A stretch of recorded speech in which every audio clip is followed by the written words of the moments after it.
profeta através de desastre, map continuamente tapur bagara cada fenômeno que pode tomar lugar e mira quando para presentar negativamente,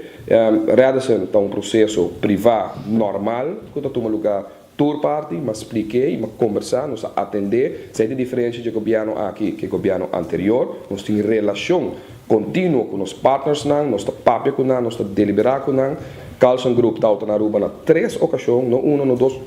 para discutir com o governo,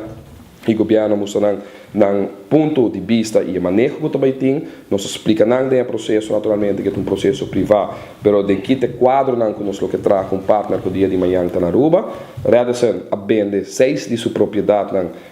7 de sua propriedade possui ela na forma de elaborar e trabalhar e operar, caminha com antes estava dono de próprio edifício, para motivo que não quer liquidez, que los placa não está vendendo vários de propriedade e não quer expandir de operação, que não quer ter mais hotel realizando, não quer ter mais operação, mas não está tanto interessado mais para manter a placa de edifício. E na Aruba, mesmo caso, não há começar um processo, se me não terá esse manca passa aqui, o processo a terminar, caminha com informação que me tem, está com G3, persona of instituto a participar para possível compra de edifício de Radisson.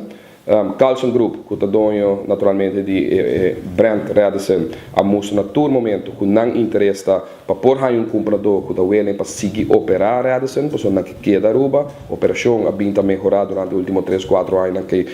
drasticamente comparado com anteriormente. E última informação, naturalmente, me lo lago aqui para um mês, que eu vou donar na minha persona,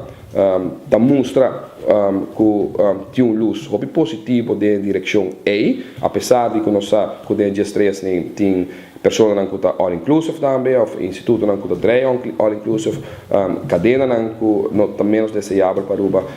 que estão a participar. Per informação, maneira que agora indicar a nossa pessoa que a prioridade para ela senta queda de por vender edifício, tem inversionista que por manter a operação de Radisson aqui na Aruba, que vende edifício, do de Carlson Group, que é dono de Radisson, e operação de marca Radisson te queda aqui na Aruba. E me compreender que naturalmente não tem resultado final, mas que tu gosta mostra de seguir na direção aqui.